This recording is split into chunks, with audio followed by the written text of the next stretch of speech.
Assalamu alaikum dear student. Today we will discuss chapter number 10 MFA Statistical Analysis. ठीक. Chapter 10 Statistical Analysis आप लोगों ने QM में भी पढ़ा हुआ है और MFA में ये जो चैप्टर नंबर 10 है इसकी अच्छी खासी वेटेज है.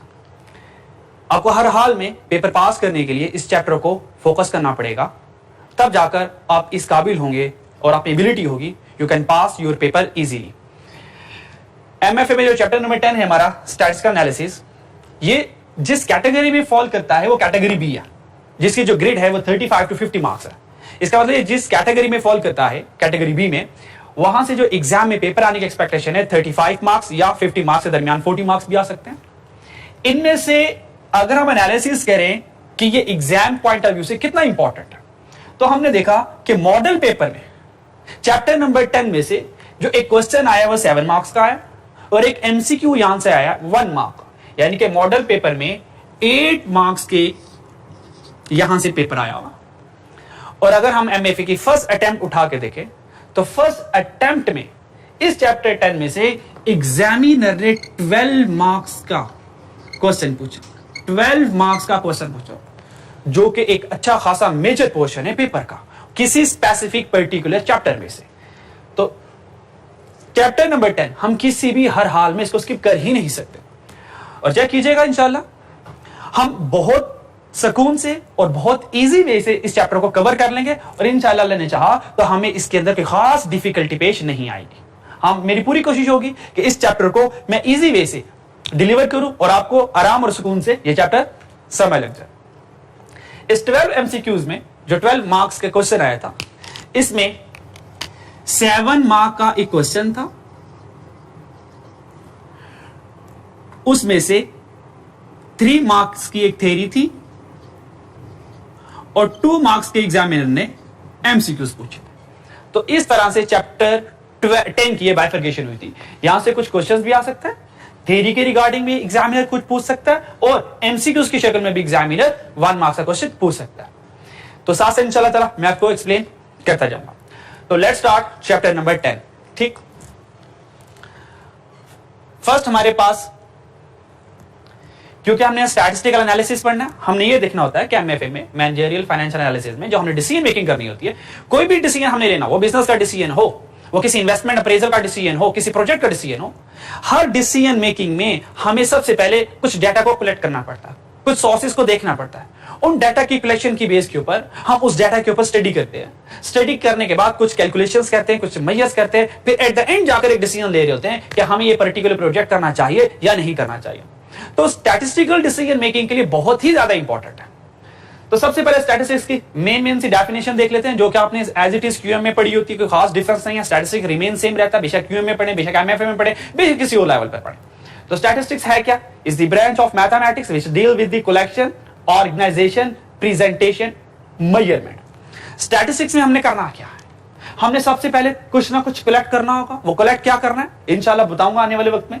हमने कोई चीज कलेक्ट करनी है, कलेक्ट करने के बाद हम उसको ऑर्गेनाइज करेंगे, ऑर्गेनाइज करने के बाद उसको प्रेजेंट करेंगे, फिर उसकी कुछ कैलकुलेशंस करेंगे. मेजरमेंट में हम कैलकुलेशन करेंगे. मिसाल के तौर पर मैंने एक बिजनेस स्टार्ट करना है, मैं ये बिजनेस करूं या ना करूं, सबसे पहले मैं उस बिजनेस के रिगार्डिंग कुछ डाटा कलेक्ट करूंगा.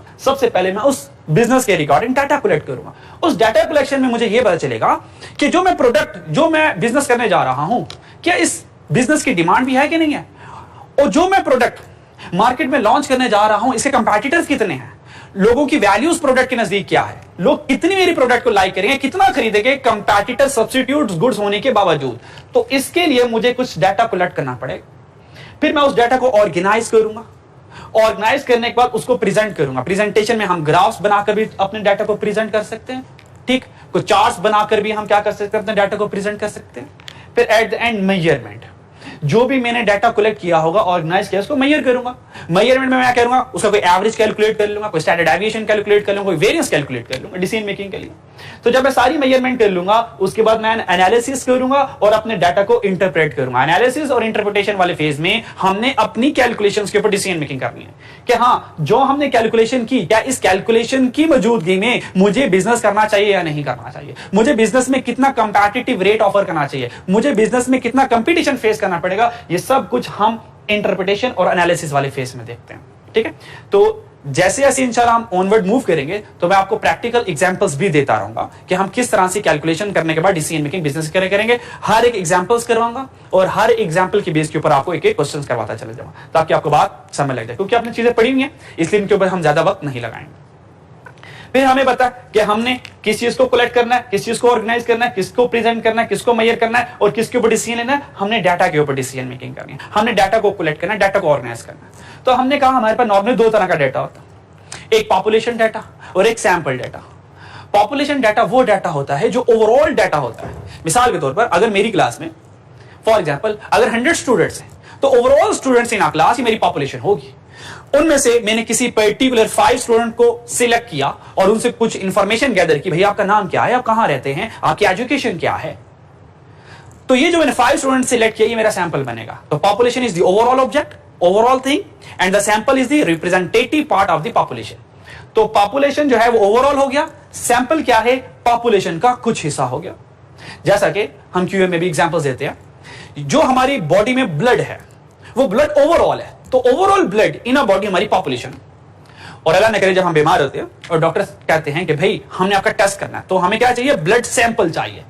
तो कभी ऐसा नहीं हुआ कि डॉक्टर ने कहा कि फॉर एग्जाम्पल भाई सैंपल तो आपके बाजू से लिया है तो जो बाजू वाला ब्लड है ना ये ओके है, बाकी पूरी बॉडी में ब्लड क्या चल रहा है इसके बारे में मैं नहीं पता। तो याद रखिएगा ऐसा नहीं होता। अगर हमारा ब्लड सैंपल बाजू से लिया गया हो, राइट बाजू से लिया हो या लेफ्ट बाजू से लिया हो, अगर ब्लड सैंपल लिया गया है तो याद रखिएगा कैलकुलेशन स्टडी हमेशा सैंपल बेस पर होती है, क्योंकि पॉसिबल नहीं है ना कि मेरे पूरे ब्लड को टेस्ट किया जाए। ऐसा पॉसिबल नहीं है कि मेरे पूरे ब्लड को टेस्ट किया जाए तो भाई अगर पूरा ब्लड मेरी बॉडी से निकल गया तो मैं तो गया, फिर तो क्या ख्याल है। तो कभी भी जो कैलकुलेशंस होती है वो पॉपुलेशन पर नहीं होती, इसकी बड़ी रीजन है, ठीक है। तो याद रखिएगा कैलकुलेशन हमेशा किस बेस पर होती है, सैंपल बेस पर होती है। वो जो ब्लड सैंपल डॉक्टर ने लिया या लेबोरेटरी में लैब टेक्नीशियन ने लिया, वो उस ब्लड सैंपल की बेस के ऊपर एक रिपोर्ट पब्लिश करता है। वो क्या करता है, उस ब्लड सैंपल को क्या किया, उसने ब्लड सैंपल से क्या किया, मेरा ब्लड कलेक्ट किया, मेरे ब्लड को ऑर्गेनाइज किया, फिर वो एक क्या करता है, रिपोर्ट जारी करता है जहां पे कुछ मेजरमेंट्स हुई होती हैं कि भाई ये ब्लड जो है for example white blood cell की रेंज यहां से यहां तक है, रेड ब्लड सेल की रेंज यहां से यहां, शुगर लेवल ये है, ब्लड प्रेशर लेवल ये है। उसके बाद फाइनल डॉक्टर एक डिसीजन मेकिंग करता है क्या मुझे वो बीमारी पर्टिकुलर है या नहीं है।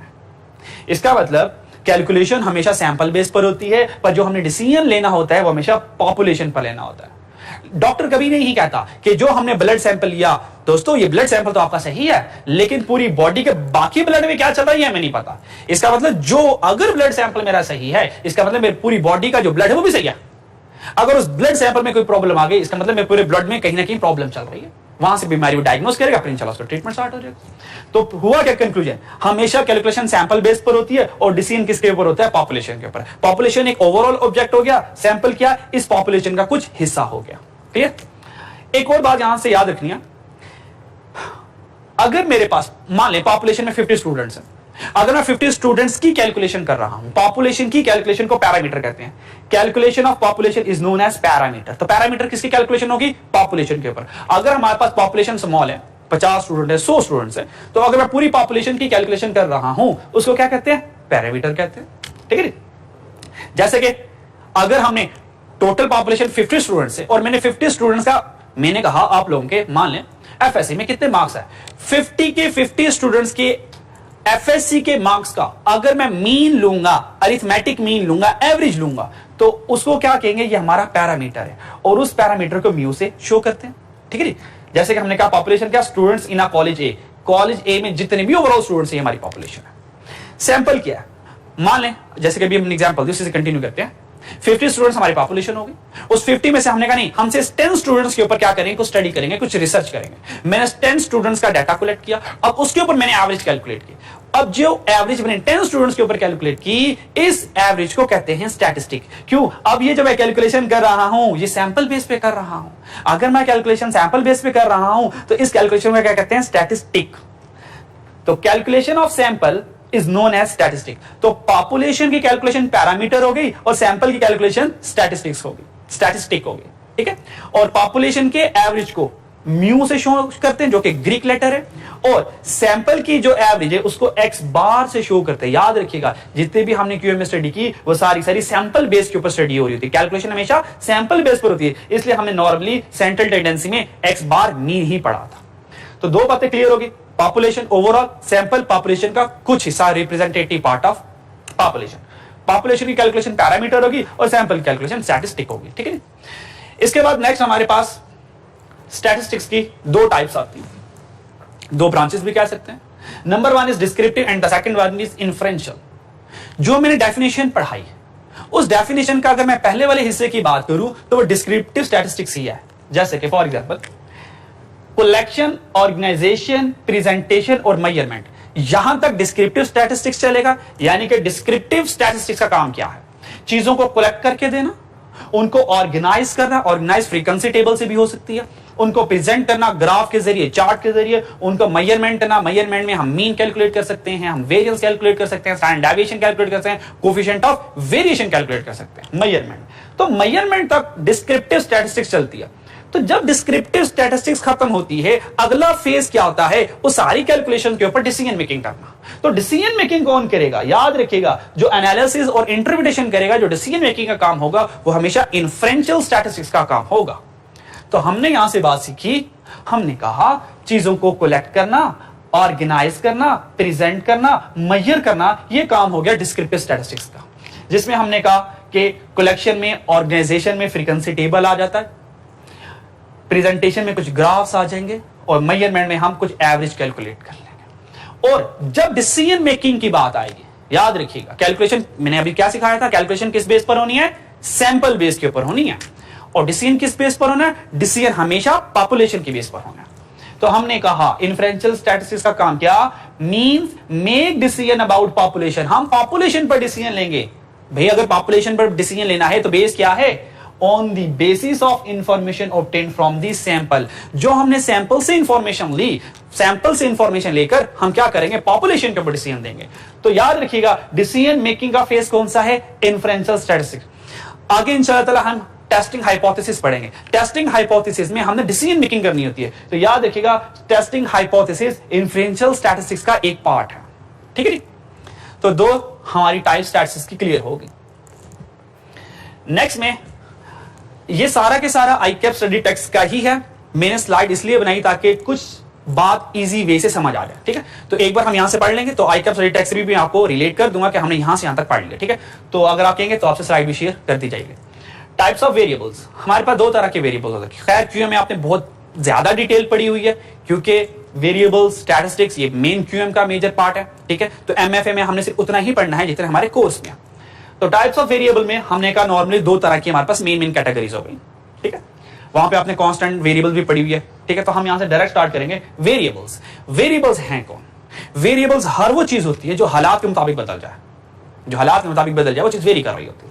दो तरह के वेरिएबल्स होते हैं, एक को कहते हैं क्वांटिटेटिव यानी कि numerical variables. Quantitative numerical variables वो वेरिएबल्स होते हैं जिनको हम मेजर कर सकते हैं, जिनको हम काउंट कर सकते हैं, जो काउंटेबल्स होते हैं, लाइक 1 2 3 काउंटेबल्स है।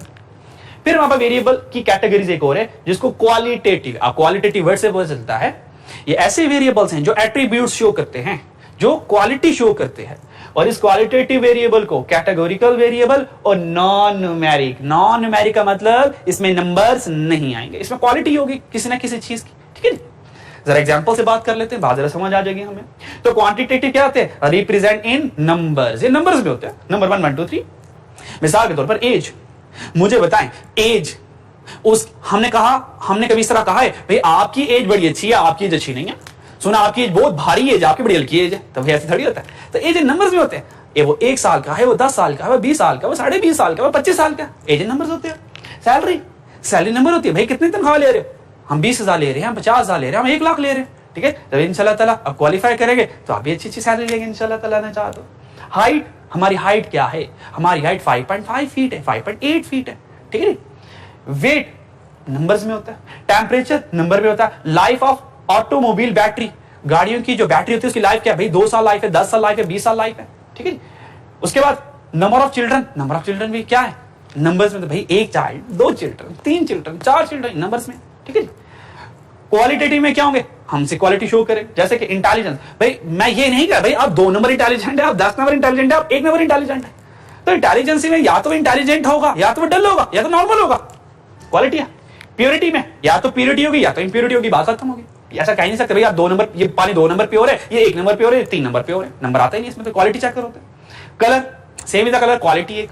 Knowledge quality, religion quality, gender quality. In the other mean जितने भी आपके एब्स्ट्रैक्ट नाउन हैं, जितने भी एब्स्ट्रैक्ट, ब्रेवरी हो गया, इंटेलिजेंस हो गया, वो सारा ब्यूटी हो गया, वो सारे सारे क्वालिटेटिव कैटेगरी में आएंगे। हो सो आपको क्वांटिटेटिव और क्वालिटेटिव समझ लग गया होगा। फर्दर 4 यहां से और वेरिएबल जनरेट होते हैं। 2 वेरिएबल क्वांटिटेटिव के हिस्से में आएंगे, 2 क्वालिटेटिव के हिस्से में आएंगे। तो हम गेम स्टार्ट करेंगे क्वालिटेटिव से। क्वालिटेटिव वेरिएबल्स में और 2 वेरिएबल्स आते हैं। वो कौन कौन से? एक नॉमिनल स्केल आता है, एक ऑर्डिनल स्केल आता है। 2 तरह के स्केल आएंगे क्वालिटेटिव, यानी ये कह लें कि क्वालिटेटिव के 2 और ब्रांचेस हैं। तो क्वालिटेटिव की 2 कौन सी ब्रांचेस हुई? Nominal and ordinal. होते क्या अभी देखते हैं इंशाल्लाह। और क्वांटिटेटिव में 2 और कौन सी ब्रांचेस हैं? 2 और कौन से वेरिएबल्स हैं? एक इंटरवल वेरिएबल है और एक रेशियो स्केल वेरिएबल है। ठीक है, अब सबसे पहले पढ़ते हैं ये नॉमिनल स्केल क्या है। नॉमिनल स्केल, अगर आपने और फर्दर डिटेल जाननी होगी ना तो आईके स्टडी टेक्स्ट ओपन कर लीजिएगा, वहां पे फर्दर डिटेल लिखोगे। तो मैंने यहां पे से मेन करक्स लिखा हुआ है, ठीक है, ताकि बात समझने में आसानी हो। नॉमिनल स्केल क्या? नॉमिनल स्केल या नॉमिनल वेरिएबल ये एक ऐसा स्केल है when data has no natural specific order. अगर डाटा में कोई स्पेसिफिक ऑर्डर नहीं है तो हम कहेंगे ये हमारे पास नॉमिनल वेरिएबल है। कोई नेचुरल स्पेसिफिक ऑर्डर नहीं है, यानी कि ये रैंडम बेसिस पर अकर हो सकता है। मिसाल के तौर पर मेल फीमेल, देखें ऐसा कोई रूल नहीं है कि सबसे पहले किसी का हाँ मेल होगा, फिर फीमेल होगा, फिर मेल फिर फीमेल, ऐसा कोई रूल नहीं है। हो सकता है पहले फीमेल हो जाए, हो सकता है किसी का पहले बेटी पैदा हो जाए, हो सकता है दूसरी बार फिर बेटी पैदा हो जाए, हो सकता है तीसरी बार बेटा पैदा हो जाए। तो मेल और फीमेल कोई खास स्पेसिफिक ऑर्डर नहीं है इनका। गुड बैड, गुड और बैड में ऐसा भी कोई रूल नहीं है कि गुड बैड में एक स्पेसिफिक ऑर्डर चलेगा कि भाई पहले हमेशा गुड होगा फिर हमेशा बैड होगा, ऐसा भी कोई सीन नहीं है। मिसाल के तौर पर ऐसा हो ही नहीं सकता। मिसाल के तौर पर हमने एक फ्रूट खाया, पहला फ्रूट अच्छा निकला, दूसरा फ्रूट खाया बैड निकला, तो हमने कहा अच्छा पहला सही निकला दूसरा खराब। अब इखलाकी तौर पर तीसरी बारी तो सही वाली की बनती है ना, हो सकता है तीसरा वाला बैड निकला है। हमने कहा अच्छा यार एक गुड निकला है, 2 बैड निकला है, अब अगला बार तो गुड होगा ही होगा। भाई हो सकता है चौथे वाला दोबारा बैड निकला है, पॉसिबिलिटी है बिल्कुल, ठीक है। अगर हम एग्स की मिसाल ले लें तो, क्योंकि चलें फ्रूट को तो बताया कैसे ना सर, वो तो फ्रूट सर देख के पता चल जाए कौन गुड है कौन बैड है। तो मैंने कहा भाई एग्स की मिसाल ले लेते हैं। एग में अब भाई एग के अंदर तो नहीं आ सकते ना कि वो सही है खराब है, जाहिर है एग टूटेगा तो ही पता चलेगा कि ये गुड है या बैड, रॉटन एग है, ठीक है। इस तरह पास फेल में कोई स्पेसिफिक ऑर्डर नहीं है। ऐसा नहीं हो सकता अच्छा पहली मर्तबा फेल हुआ, नहीं पास कर लेते चले, ठीक है जी। पहली मर्तबा पास हुआ, दूसरी मर्तबा भी पास हुआ, हमने कहा यार 2 बार पास हुए, अब तीसरी बार फिर पास हुआ। हो सकता है तीसरी मर्तबा पास हो जाए, हो सकता है तीसरी मर्तबा फेल हो जाए, कोई स्पेसिफिक ऑर्डर नहीं है। ऐसा भी कोई ऑर्डर नहीं है कि भाई पहले पास फिर फेल। हमने कहा अच्छा यार पहले पास हुआ अब फेल हुआ, अगली बार तो पास ही होना नहीं। भाई हो सकता है कई बार फेल हो जाए, और हो सकता है कि फेलियर आई ना हमारी जिंदगी में इंशाल्लाह ताला, हमारी मेहनत से, अल्लाह की दुआओं से, इंशाल्लाह अल्लाह की रहमत से, इंशाल्लाह ताला अम्मा अब्बा की दुआओं से हो सकता है फेलियर आए ना। तो ये कोई स्पेसिफिक ऑर्डर नहीं है। कलर ऑफ कार्स कोई स्पेसिफिक कार्स का ऑर्डर नहीं है। ऐसा नहीं है कि जनाब साहब टोयोटा वालों ने कहा कि हमने एक व्हाइट कलर की कार बनानी है उसके बाद ब्लैक कलर के, भाई नहीं, हम वो कार्स का कलर चूज करेंगे जिसकी मार्केट में डिमांड ज्यादा है, हम तो डिमांड के अकॉर्डिंग चलेंगे, ठीक है। दिस इज द नॉमिनल, जिसका कोई स्पेसिफिक ऑर्डर नहीं। इनकी ना ज्यादा टेंशन ना लीजिएगा, एग्जामिनर यहां से सिर्फ एमसीक्यूज पूछेगा, ये कभी भी क्वेश्चंस में लॉन्ग क्वेश्चन में तो आ नहीं सकता, इम्पॉसिबल ही है। तो आपने इनका सिर्फ मेन कॉन्सेप्ट रखना है, ज्यादा इनके ऊपर टेंशन नहीं लेनी। जो मेन क्वेश्चंस होंगे जो 6-7 नंबर के आते हैं वो असल में प्रैक्टिस वाली चीज है, तो इसका सिर्फ जनरल नॉलेज इसी एमसीक्यूज की हद तक आएंगे, वो भी 1-1 मार्क्स के। Ordinal scale, ordinal scale, word ordinal यहीं से लग रहा है। Ordinal means some order in it, इसमें कुछ स्पेसिफिक ऑर्डर होगा। When data has a specific order by default इसके अंदर एक स्पेसिफिक ऑर्डर छुपा हुआ होगा। वो ऑर्डर अगर हम ब्रेक करना चाहें नॉर्मली वो ब्रेक हो नहीं सकता इजीली। मिसाल के तौर पर रिजल्ट स्कोर किया, पोजीशन आई, हमने कहा जिसके हाईएस्ट मार्क्स होंगे गॉट फर्स्ट पोजीशन, जिससे उसके कम मार्क्स उसने सेकंड पोजीशन, और अगर किसी को उससे भी कम मार्क्स हमने कहा थर्ड पोजीशन। ये ऑर्डर स्पेसिफिक हो गया। इस ऑर्डर को ब्रेक कर सकता है क्या? ऐसा हो सकता है? हमने कहा भाई जिसकी टॉप पोजीशन है वो 3rd नंबर पर है, भाई हो ही नहीं सकता, ये तो और नेचर के खिलाफ होगी बात। ठीक है, वरना फिर तो मोटिवेशन लेवल ही 0 हो गई कि जिसके हाईएस्ट मार्क्स है उसने थर्ड आना, तो ये ऑर्डर ब्रेक नहीं हो सकता, करना चाहे भी नहीं सकता। हमने ओलंपिक्स गेम खेली, तो भाई ओलंपिक्स गेम में जिसकी परफॉर्मेंस सबसे अच्छी उसकी पोजीशन फर्स्ट, जिसकी परफॉर्मेंस उससे कम उसकी सेकंड पोजीशन, जिसकी परफॉर्मेंस उससे कम उसकी थर्ड पोजीशन। अब तीसरी पोजीशन वाला पहले नहीं आ सकता, जो मर्जी कर लें आप, ऑर्डर ब्रेक नहीं हो रहा। This is the ordinal scale. फिर एग्री, न्यूट्रल, डिसएग्री, ये भी ऑर्डर स्पेसिफिक है। सम टाइम हम क्या करेंगे, अपनी कोई बात करेंगे तो हम करेंगे कि भाई वो अगला पर्सन मेरी बात से एग्री करता है, जो मैं कॉन्सेप्ट समझा रहा हूं। भाई अगर एग्री नहीं करा तो कोई मसला नहीं, भाई लड़ने की जरूरत नहीं है, कुछ तो मेरी मान लो, कुछ मैं तुम्हारी मान लेता हूं, हम न्यूट्रल रहेंगे। थर्ड डिग्री क्या हो सकती है, भाई ठीक है आप मुझसे डिसएग्री कर लो, ठीक है आपने मेरी बात नहीं मानी तो ना माने। Same example small, medium, large. देखें शुरू में ये ऑर्डर कभी भी ब्रेक नहीं हो सकता। शुरू में जो बच्चा होगा वो स्मॉल होगा, आहिस्ता आहिस्ता वो मीडियम हो जाएगा, उसकी हाइट एक मीडियम लेवल पर आ जाएगी और एट द एंड वो लार्ज हो जाएगा। अब उसके बाद ऐसा नहीं होने वाला, लार्ज के बाद जनासा दोबारा मीडियम होने के बाद छोटा हो जाएंगे, ठीक है। तो ये कुछ स्पेसिफिक स्केल्स होते हैं जो कि हम मेजर करते हैं एनालिसिस स्केल, ठीक है। तो ये नॉमिनल हो गया, दिस इज द ऑर्डिनल, ठीक है। Third important scale interval scale, और ये इंटरवल स्केल किसका स्केल है, ये क्वांटिटेटिव वेरिएबल्स का। हमने क्वालिटेटिव पढ़ लिया, हम क्वांटिटेटिव पढ़। इंटरवल स्केल क्या है, इंटरवल स्केल में interval scale are numeric scale, हमने ये तो पता है numeric scale, in which we know not only the order, हम इसमें सिर्फ ऑर्डर ही नहीं जानेंगे। याद रखिएगा इंटरवल स्केल एक ऑर्डिनल स्केल की तरह ही है, लेकिन ये ऑर्डर तो बताएगा साथ साथ इंटरवल भी बताएगा। कहता है we know not only the order, हम सिर्फ ऑर्डर ही नहीं जानेंगे but also the exact difference between the value, values के दरमियान exact difference कितना आ रहा है, हम इस इंटरवल में यही जान पाएंगे। मिसाल के तौर पर numbers have order, numbers में ऑर्डर तो होगा but there are also equal interval between categories, categories के दरमियान equal interval भी होगा। For example हमने कहा a 1 degree temperature difference is the same at all point of the scale। अगर मैं एक स्केल ड्रॉ करूं और वो स्केल टेम्परेचर का ड्रॉ करूं, उस टेम्परेचर के स्केल में हमने डिफरेंस 1 1 का रखा है, यानी कि 0 डिग्री के बाद 1 डिग्री आएगा, फिर 2 डिग्री आएगा, फिर 3 4 5 6, यानी कि इंटरवल जो आ रहा है ये सेम आ रहा है। तो इंटरवल स्केलिंग में हमारे पास ऑर्डर भी होता है और हमारे पास एक इंटरवल, एक रेंज भी आ जाती है। अब इंशाल्लाह इसकी एग्जांपल लेता हूं, फर्दर से कुछ बात क्लियर हो जाएगी। मिसाल के तौर पर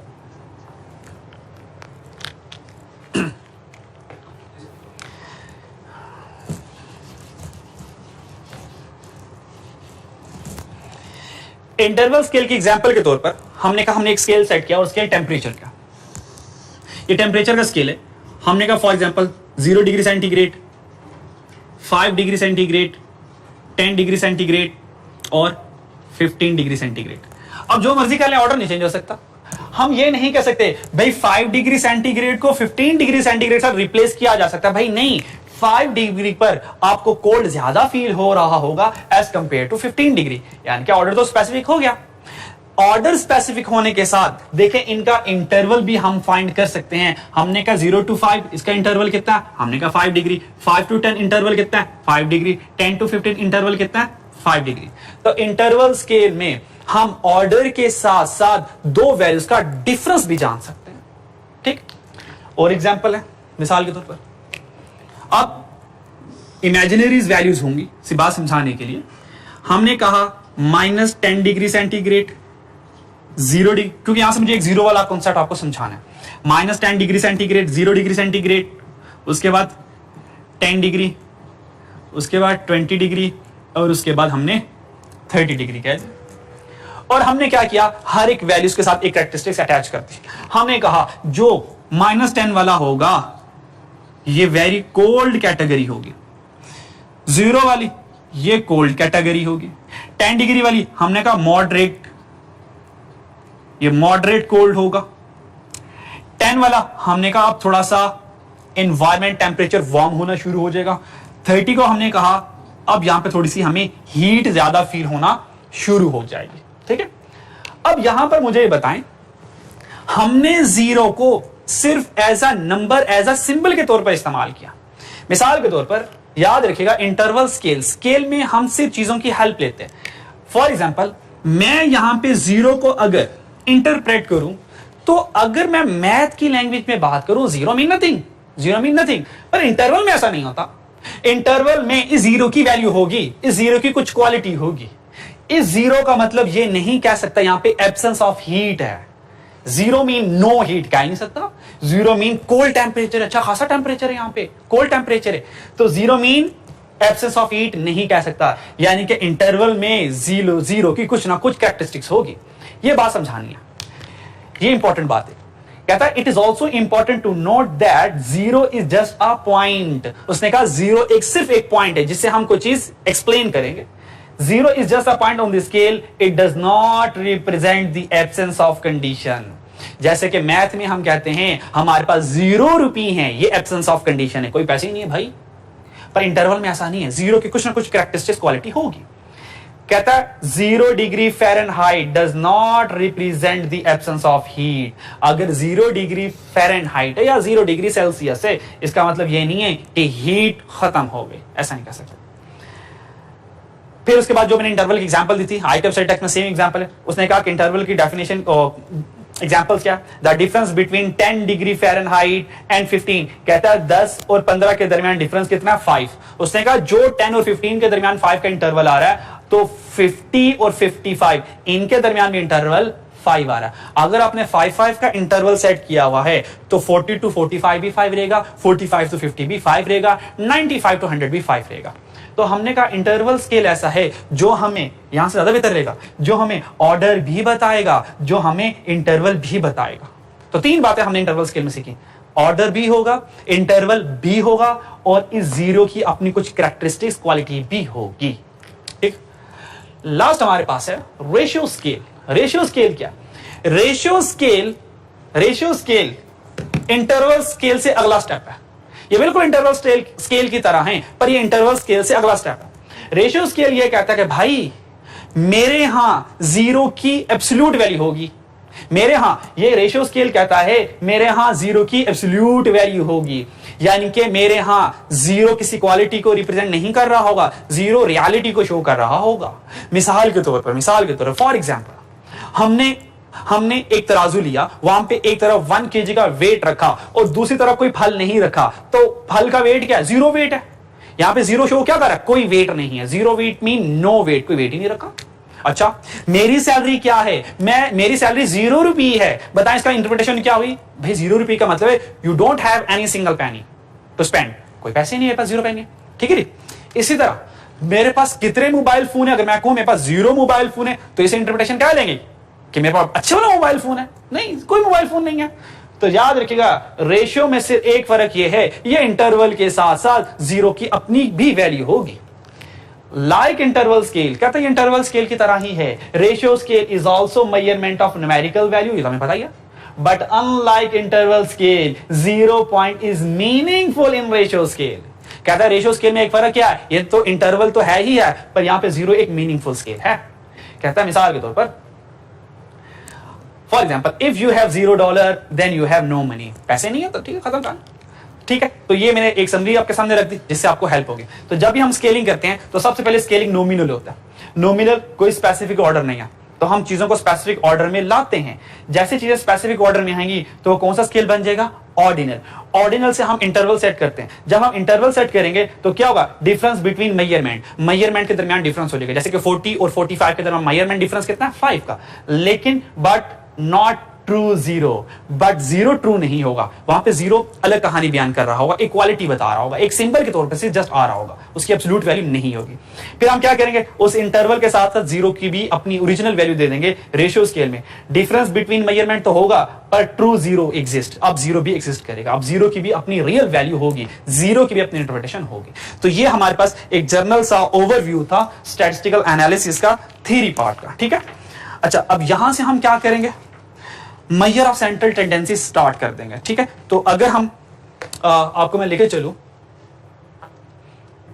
बुक के ऊपर, तो हमने बुक से चेक करें कि इंट्रोडक्शन में वाई स्टैटिस्टिक्स पढ़ लिया, मेजरमेंट एंड मेजरमेंट स्केल पढ़ लिए। शो नहीं हो रहा, किधर गया, इसको क्या मसला हो गया।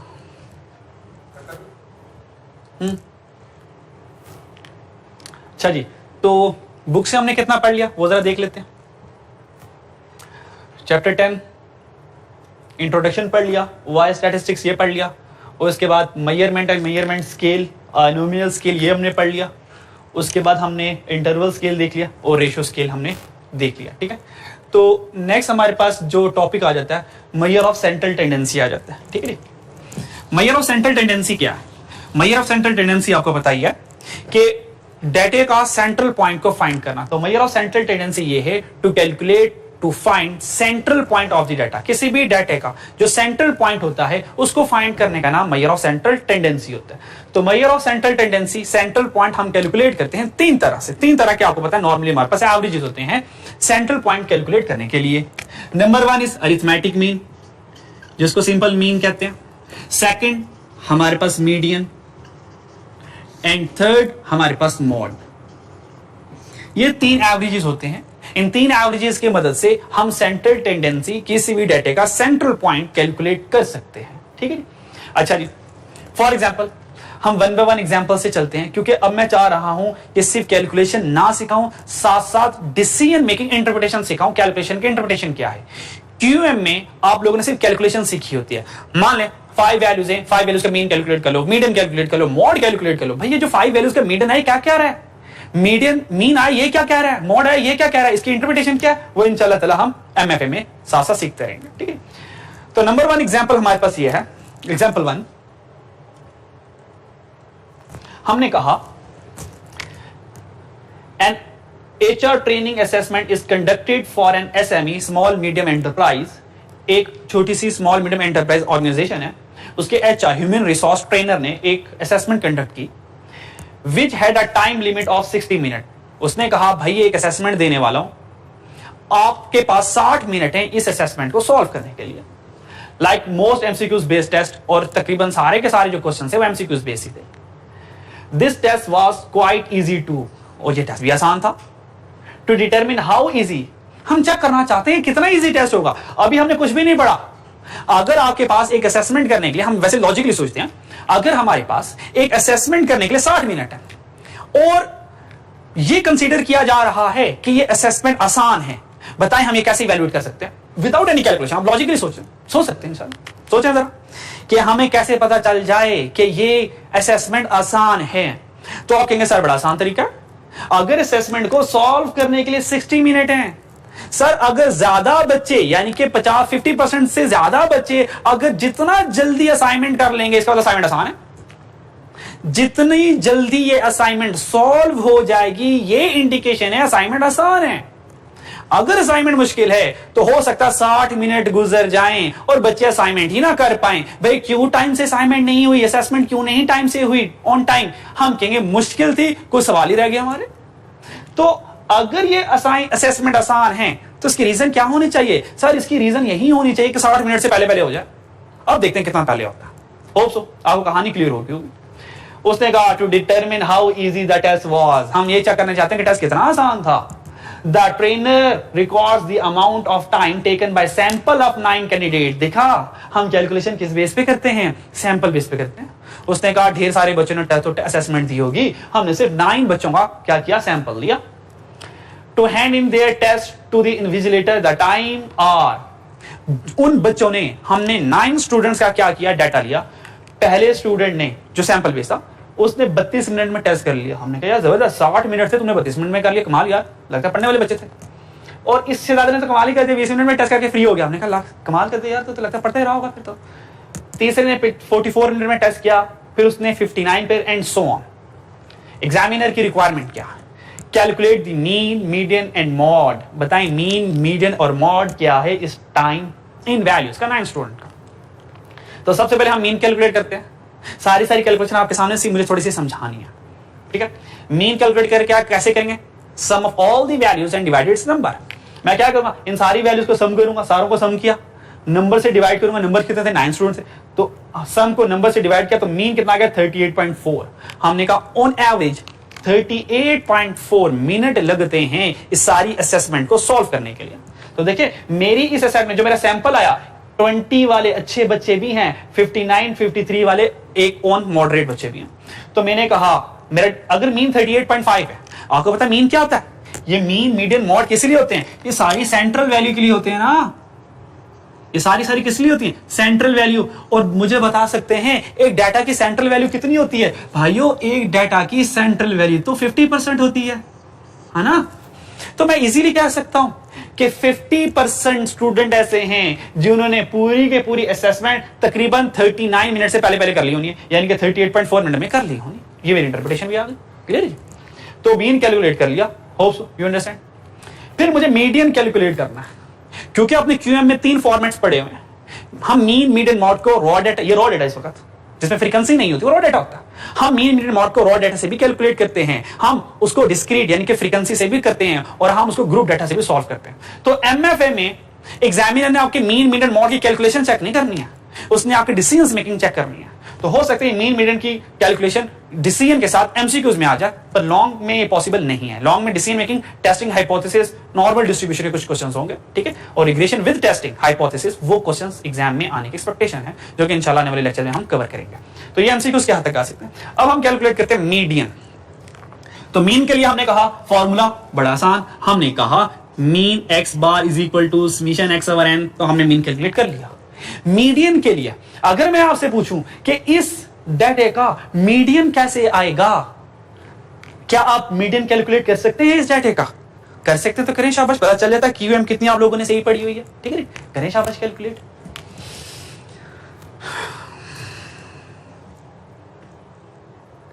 बेशक वीडियो पॉज कर लें, वीडियो पॉज करने के बाद तसल्ली से कैलकुलेशन कर लें, ठीक है जी। चलिए, होप सो आप लोगों ने कैलकुलेशन की होगी। अब जो आप लोगों ने मीडियन कैलकुलेट किया ना, अब आप में से कुछ शहजादे भी होंगे, उन शहजादों ने किया क्या होगा, उन्होंने कहा हमने तो पढ़ा था क्यूएम में कि मीडियन तो एक सेंट्रल वैल्यू होती है, तो उन्होंने क्या किया होगा, ये सारी की सारी वैल्यूज की एक सेंट्रल पॉइंट लिया होगा। मिसाल के तौर पर ये सारी वैल्यूज को मैं लिख रहा हूं 32, 20, 44, 59, 43, 20, 53, 39 एंड 38, ये वैल्यूज हैं। उन्होंने क्या कहा होगा, सेंट्रल वैल्यू। उनका सेंट्रल वैल्यू के लिए हमें फॉर्मूला ही पता क्या होता है, मीडियन का फॉर्मूला होता है n+1 ओवर ट्वेल्थ वैल्यू, ठीक है। n कितना है 9, n कितना 9, 9 + 1 10, तो 10 divided by 2, answer is fifth value. तो उन्होंने कहा जो फिफ्थ वैल्यू होगी वो हमारा मीडियन होगी। चेक करें, उन्होंने कहा 1 2 3 4 5, उन्होंने कहा 43 इज मीडियन, हालांकि आंसर तो 39 है, आंसर तो 39। तो मीडियन के केस में बच्चे क्या करते हैं, जज्बात में आके फॉर्मूला लगाकर जल्दी से मीडियन सॉल्व कर लेते हैं। ओ भाइयों, सबसे इंपॉर्टेंट बात मीडियन के लिए, जब भी मीडियन कैलकुलेट करना है, you have to remember that you have to organise data into ascending और डिसेंडिंग ऑर्डर। फर्स्टली आपको सबसे पहले मीडियन कैलकुलेट करने से पहले रॉ डाटा के लिए आपको सबसे पहले इस डाटा को क्या करना है भाइयों, अरेंज करना है। अगर आप अरेंज नहीं करेंगे तो आप इसी तरह नकमी गलतियां करेंगे आसान से, ठीक है। तो हमने क्या करना है, इस डाटा को सबसे पहले अरेंज करना।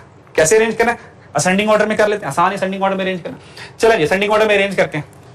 20 दो हैं तो 20 20, और उसके बाद हमारे पास कौन सी वैल्यू आ रही है, दैट इज 32 32, फिर 38 38, देन 39 उसके बाद कौन सी वैल्यू नजर आ रही है, 39 के बाद 43 देन 44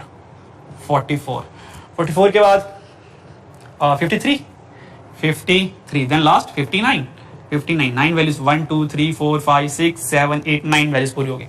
जब 9 वैल्यूज पूरी होगी, अब मुझे क्या करना है, मीडियन कैलकुलेट करना है। मुझे पता है मीडियन मेरा सेंट्रल पॉइंट होता है, तो क्या करूंगा, शॉर्टकट लगाऊंगा। यहां पर बड़े हो गए हम, 4 वैल्यूज यहां से स्किप की, क्या ख्याल है, 4 वैल्यूज यहां से स्किप की, मेरी पूरे डाटा की सेंट्रल वैल्यू कौन सी बची, 39। तो चेक करें 39 हमारा मीडियन है। तो इस तरीके से आपने मीडियन कैलकुलेट कर लेना। अगर आपने फॉर्मूला भी लगाना, कोई मसला नहीं, फॉर्मूला लगा ले, वो यही लगेगा n+1/2। तो n कितना 9, 9 + 1 10/2, 10/2 mean fifth value. What is the fifth, आपको पता है पोजीशन होती है, this not your answer, this is your positional value. तो फिफ्थ पोजीशन कौन है, 1 2 3 4 5, तो फिफ्थ पोजीशन पर कौन है 39, तो 39 इज योर मीडियन। तो मीडियन कितना आ गया हमारा 39। फिर एग्जामिनर ने क्या कहा, भाई मोड भी फाइंड कर दो। हमने कहा मोड क्या है, हमने कहा most repeated value, most frequent value in the data. बताएं डाटा में सबसे ज्यादा कौन सी वैल्यू रिपीट हो रही है, कौन सी वैल्यू रिपीट हो रही है। तो देखें हमने डाटा को सबसे पहले क्या किया, ऑर्डर किया ना। तो 20, 20, 32, 38, 39, 43, 44, 53, 59, कौन सी वैल्यू सबसे ज्यादा रिपीट हो रही है? Answer is 20। तो हम क्या कहेंगे, मोड इज 20। किधर क्या, और अच्छा ये थोड़ी सी स्टेटमेंट को आप चेंज कर लें, all observation occur only once so there is no mode. नहीं भाई 20 रिपीट हो रहा है ना, 22 टाइम आ रहा है, तो मोड कितना हमारे पास 20। हम कहेंगे mode is 20। 20 is the highest repeated value या most common value. Hope so part A clear हो गया होगा। Part B, what do the above 3 statistics calculated in part A tell you. ये जो आपने मीन कैलकुलेट किया, मीडियन कैलकुलेट किया और 20 मोड कैलकुलेट किया, ये आपको क्या बताता है? ठीक है, तो हम अलग अलग कह सकते हैं। जब हमने मीन कैलकुलेट, नॉर्मली देखें मोड 20 है, अब मोड यहां पे ज्यादा रियलिस्टिक, ज्यादा रिलायबल हमारे पास एवरेज नहीं होगा, क्योंकि मीन और मीडियन दोनों 39 मिनट में कह रहे हैं। सिर्फ 2 बचे ऐसे ना जिन्होंने 20-20 मिनट में कर लिया, तो मोड 20 तो है, पर यहां पे हम मोड के ऊपर ज्यादा यकीन नहीं करेंगे। मोड यहां पर as a reliable measuring tool नहीं होगा जितना मीन और मीडियन होगा। ठीक है जी, अच्छा जी, तो हमारे पास मीन कितना आया 38.4, तकरीबन 39 के करीब करीब। मीडियन कितना आया 39। तो हमारा डिसीजन ये होगा the mean amount of time, मैं मीन के ऊपर डिसीजन ये कर रहा हूं, the mean amount of time is 38.4 minute. आपको पता है मीन एक सेंट्रल पॉइंट है ना, तो मैं कहूंगा half the group took less than 39 minutes to solve the assessment। कम से कम 50% ऐसे स्टूडेंट हैं जिन्होंने 39 मिनट से पहले पहले असेसमेंट सॉल्व कर लिए। तो देखें, चेक करें, हमारा डिसीजन सही है। ये भी 39 से बिलो है, खैर ये 39 है, और मोड तो वैसे 20 पर है ना, वो तो 39 से बहुत ही कम है, तो ये हमारा एक डिसीजन हो जाएगा। ठीक है, एग्जाम्पल 2 देखते हैं जरा। एग्जाम्पल 2,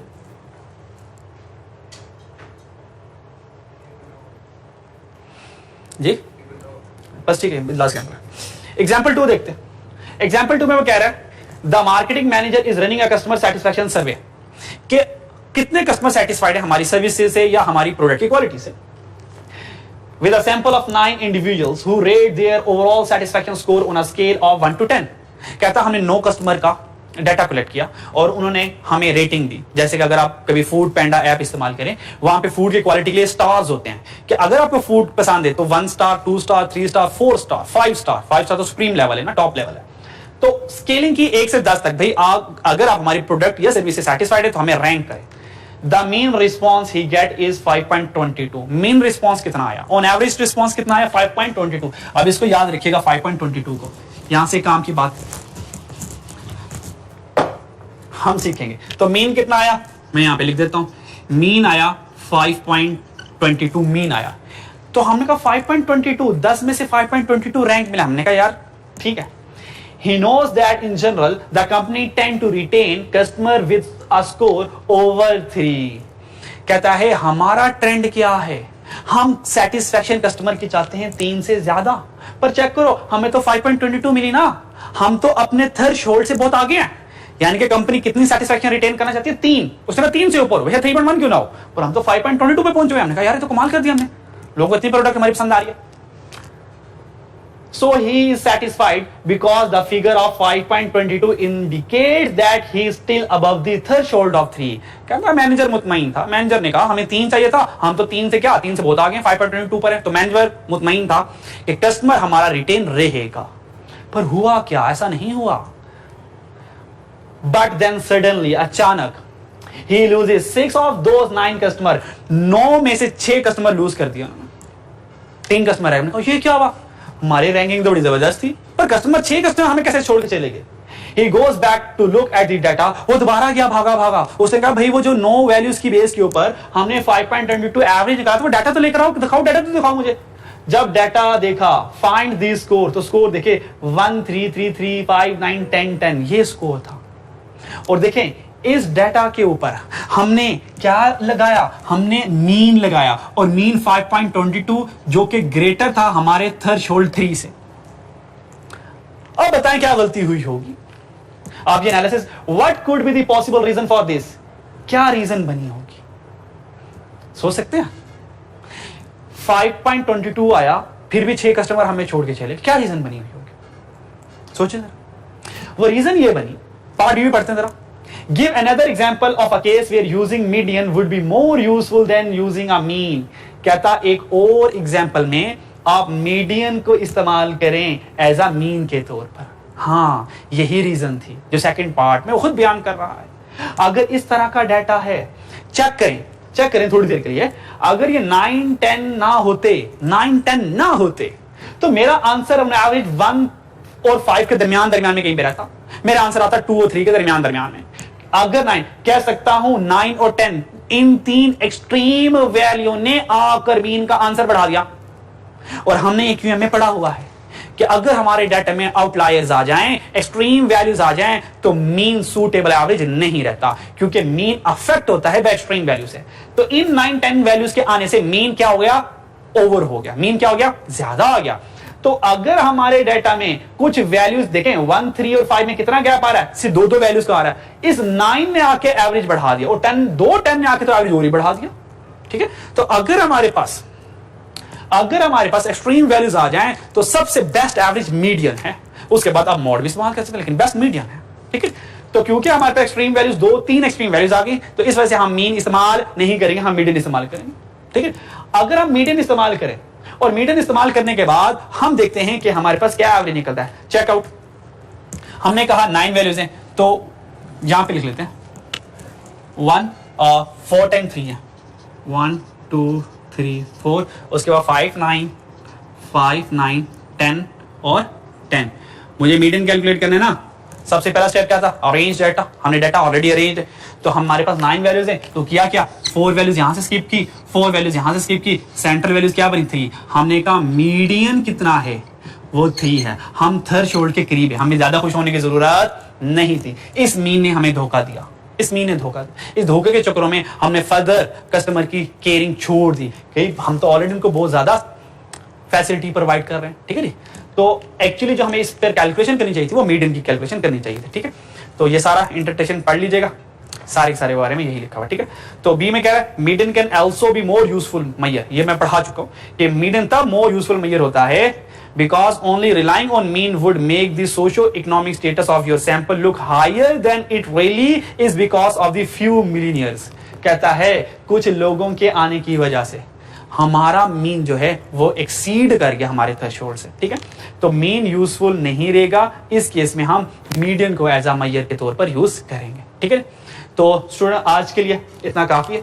आप क्या करेंगे? इसकी सारी कैलकुलेशंस करेंगे, और हाँ, आप घर से होमवर्क कर सकते हैं। कुछ क्वेश्चंस हैं जो कि at the end of the topic मौजूद हैं, वो आप कर सकते हैं, वो कर लीजिएगा। जो कि क्वेश्चन नंबर हैं मैं मार्क करवा देता हूं, तो आप ये लोग ये कर लीजिएगा। ठीक है जी, तो उसके बाद इंशाल्लाह ताला हम फर्दर मूव करेंगे।